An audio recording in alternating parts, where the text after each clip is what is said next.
And good morning again. Charlie Rose, as we just reported, has interviewed Bashar al-Assad in Syria. He is in Beirut this morning now. Well, Charlie, let's get right to it. What did he tell you? Well, he denied that he had anything to do with the attack. He denied that he knew, in fact, that there was a chemical attack, notwithstanding what has been said and notwithstanding the videotape. He said there's not evidence yet to make a conclusive judgment. He would not say, even though I read him a lead paragraph of the New York Times today in a story about their chemical weapons supply, and he said, I can't confirm or deny that we have chemical weapons. He did, however, say that if, in fact, we do have them, and I'm not going to say yes or no, they're in centralized control, so no one else has access to them. He suggested, as he has before, that perhaps the rebels had something to do with it. He made some references to Aleppo. The most important thing is he basically says there has been no evidence that I use chemical weapons in against my own people, and that there is no evidence of that. And if, in fact, the administration has evidence, then they should show that evidence and make their case. I then obviously repeated the fact that Secretary Kerry is in the process of making the case, and that, in fact, that information is being shown to members of Congress as they begin to come back to Washington and consider an authorization for the president to make a military strike.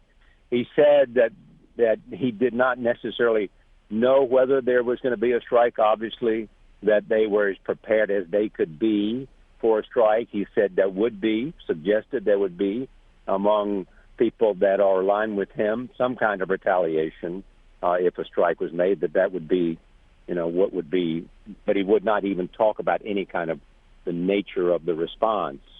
He had a message to the American people that it had not been a good experience for them to get involved in the Middle East and in wars and conflicts in the Middle East, that the results had not been good, and that they should not get involved, and that they should communicate to their Congress and to their leadership in Washington not to authorize a strike.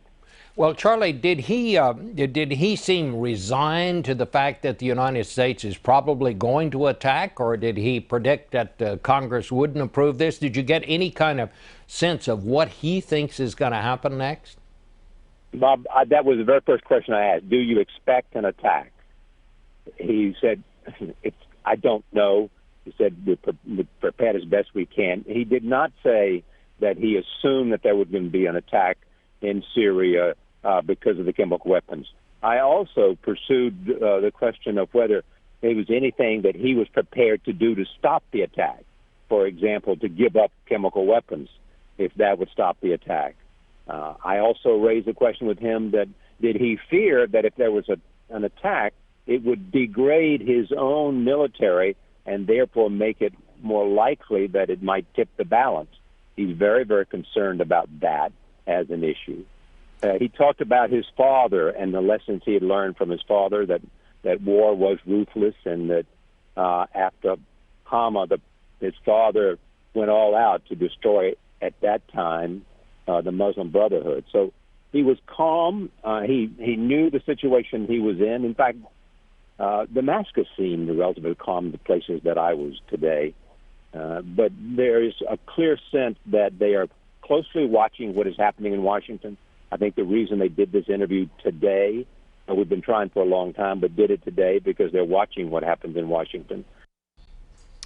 The interview will air in its entirety Monday night on the Charlie Rose Show on PBS. Excerpts of the interview will air for the first time on CBS This Morning tomorrow.